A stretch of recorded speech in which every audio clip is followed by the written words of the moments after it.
Howdy, hi. It is Do Your Job Sports MLB Rundown picks and predictions for Sunday, April 27th, 2025. We're looking at the best bets of the day. Let's get into the video. All right, so previous day's results. It should be a shock to no one that I go one under as we go 3-4, bringing our season record to 112 and 121. Baseball kind of killing me recently. If I can't get the money line right, I get the over-under right. Or if I can't get the over-under right, I get the money line right. And then some games, you just get both wrong, like the Angels, who suck. So I'm going to recap these real quick, and then we'll get on to the picks for tomorrow. So game number 1, it was the Tigers. We had a minus 125 on the money line. They had a doubleheader today.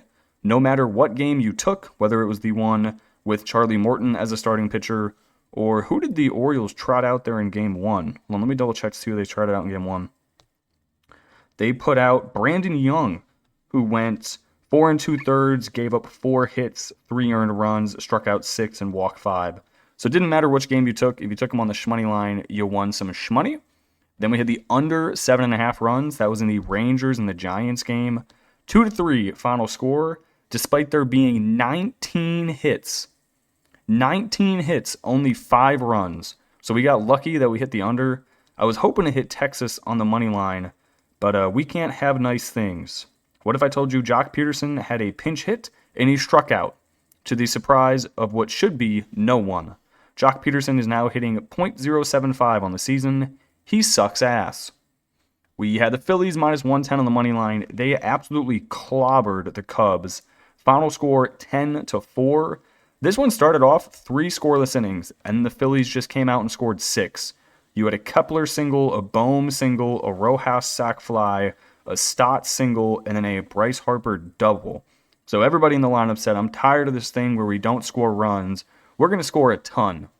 So unfortunately, that means we didn't hit the under, but that's okay because we hit Phillies money line. Our losers, we had the Rangers minus 105 on the money line. Like I said, that was against the Giants. They lose that game 2-3. They have 8 hits, but they're only able to get 2 runs across throughout the entire game. Too many guys left on base, mostly the bottom half of the lineup. Higashioka, Smith, Ahmed, Peterson. You had Marcus Semien leave 2 guys on base. Marcus Semien's not very good anymore. So far this season, he's hitting a .141. That's pretty ass. We then had the under 7.5 runs in the Cubs and Phillies. Like I said, the Phillies exploded for 6 runs in a single inning. So it's kind of tough to hit an under when that happens. Shout out to Jesus Luzardo, 6 innings pitched, 3 hits, 0 earned. This dude, I think, moves to 3-0 on the season. That should move his ERA under 1, I think. Oh, no, I'm tripping. My bad. ERA moves to 1.97, so shout out to him. We then had the most painful and frustrating bet of the day. Angels plus 100 on the money line in the over of 8.5 runs. They lose to, where are you? I'm trying to find the score of this Twins game. There it is. Sorry. They lose 5-1 against the Twins, and this was never close. The Twins probably should have won this game like 10-0. Twins had 13 hits. They were only able to plate 5 runs. They left tons of dudes on the base paths. Twins, 29 left on base. 29. Buxton had 5. Correa had 4. France had 4. Larnick had 3. Lee had 3. Bader had 2. Everyone was leaving guys on base. How about Vasquez with 6 dudes left on base? How do you do that? You only had 3 at-bats in the entire game. What are you doing? All right, so yeah, that's how we lose, and we go 3-4. Let's get on to the picks for tomorrow. First game we're looking at here, it is the Brew Crew, who are 13-15 on the year, taking on the St. Louis Cardinals, who are 12-15. 2 teams who probably should be better than what their records are. Their pitching staff both kind of suck. However, we got 2 good ones on the mound here. I'm going to take the Brewers minus 105 on the money line and the over of 7.5 runs. Going for the Brewers, it is Jose Quintana, 3-0 on the season with a 0.96 ERA. On the mound for the Cardinals, you have Eric Fetty, former White Sox pitcher. That means I don't like him, and I openly bet against him every single time I can. He is 1-2 on the year with a 3.33 ERA.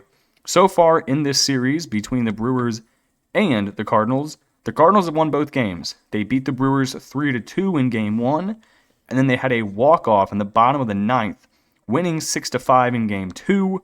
with a Nolan Arenado moonshot to, I think, left field. The Brewers need this game, and I like backing Jose Quintana because he has been really, really good this season. Let me read you his numbers real quick. Like I said, 3-0, .96 ERA, 18 and 2/3 innings pitched. So he does have a little bit of a not going long in games problem, but he struck out 9. He's walked 5. He's only given up 2 with 1 home run. The teams he's gone against, San Fran, Detroit, and Arizona. So all 3 of those teams have really good bats. He's gone, on average, 6.1 innings. Not the worst, but there is one thing you have to be concerned about, and that's the Brewers' bullpen. They don't have the best pen in the league, so we're hoping Jose can go out there, get us 6.5 to 7 innings of really good shutout baseball, and the Brewers should be able to light up Eric Fetty. Eric Fetty's not good this year. What if I told you he had more walks than strikeouts? Eric Fetty, 5 starts, 27 innings pitched, 13 strikeouts, 14 walks. How do you do that? I don't know. He's also given up 3 homers. So limiting the hard contact, but he's doing that by not putting the ball in the strike zone and letting dudes get free passes. You're not going to be able to let dudes get free passes on this team. The Brewers have a lot of good bats in the lineup. You got to go through Terang, Churio, not so much Kristen Yelich. I think he kind of sucks. Sal Frelick is a contact guy. Rhys Hoskins is a contact guy. Jake Barrows is all right. Contreras is meh. They got good bats, though. I'm going to take the Brew Crew and the over. Next game, we are running it back with the Rangers. I don't think they're going to do me dirty again, but we'll find out. Give me the Rangers plus 115 on the money line in the under of 8.5 runs. All right, so the main reason I'm going to run this one back is 1, I really like the under in this game, and 2, I think plus 115 on the money line is great value. We're getting Jack Leiter returning from injury. He took about, I think, a week and a half, 2 weeks off after his first 2 games of the season. Injured one of his fingers. He's now back. In his first 2 starts, he went 10 innings, struck out 10, only walked 1, 0 home runs given up, and only 1 earned run. He's the Vanderbilt product. He came up with Kumar Rocker in that same class. I think this dude was picked like 2nd overall or 1st overall. I could be totally wrong in that. He's really good at pitching, is what I'm trying to say. In his 2 starts, he played Boston and Cincinnati, so 2 middle-of-the-pack teams. 1 was at home, 1 was on the road. He went 5 innings in both. Only 1 earned run given up. He's a beast. He's really good. Great command. And on the other side of the mound, you got Jordan Hicks. He's not very good this year. 1-3 on the season, 27 innings pitched. He does have a lot of strikeouts with 24, but he also has 20 earned runs in 27 innings, 13 walks, only giving up 2 home runs. Kind of surprising. That just means guys are making good contact with it, and they're able to pick their spots where they want to hit it on the field. I will take the Rangers with the much better pitcher, similar lineups. If the Rangers can actually figure out how the fuck to hit a baseball, they'd be really good, but they can't. So maybe they figure it out tomorrow. Give me the Rangers and give me the under. Next game, we are rocking my Guardians. If the Guardians are anywhere around even money, even better if they're plus money, I'm going to take them. You got to lay a little bit here. It's Guardians minus 110. I do not think we lose a home series to the Red Sox. This is the rubber match game. I'll be taking my Guardians minus 110 in the over of 7.5 runs. This series is currently tied 1-1. They had a doubleheader today. The Guardians won the first game of the doubleheader 5-4. They lost the second game 7-3. But we did save the majority of our bullpen. So Clase will be good to go for tomorrow. And Logan Allen has surprisingly been really good this season. 1-1 overall with a 2.11 ERA. Now he is going up against Brian Bello, but he's only made 1 start this year. And that start was at home against the Mariners, who really can't hit the baseball. That being said, the Mariners have been smacking the shit out of the ball recently, but it works well for my shtick here. So I'm going to roll with it. He only went 5 innings, struck out 3, he walked 3, and he gave up 1 solo shot. Kind of concerned this is his first road start. I don't think he's going to fare too well. And like I said, Logan Allen, he's been really good this year. 21 innings pitched, 16 strikeouts, does have a bit of a walk problem. He has 10 of them, but he normally somehow finds a way to get out of it. He's given up 5 earned, 1 home run this year. He has played Pittsburgh, Baltimore, Chicago, and San Diego. So not the greatest of opponents, considering it's Chicago, Baltimore, and Pittsburgh, but San Diego was in there, so that's okay. I'll take the Guardians. They have the better lineup, in my opinion. They have the better pitcher. We have the better bullpen. And we're at home. That's about all I need to take the Guardians. Pretty good to me. Final game, we're running another one back. The Twins cannot sweep a series against the Angels. I refuse to believe this shit. Give me the Angels plus 135 on the money line, giving me the over of 7.5 runs. Angels rocking out Jose Soriano, 2-3 on the year, 4.35 ERA. Twins are rocking Joe Ryan, 1-2 with a 4.0 ERA. The Twins have indeed won the first 2 games of the series, 11-4 and then 5-1. So the Angels have been struggling in both the pitching and the hitting aspect of baseball, which is not exactly what you want to do.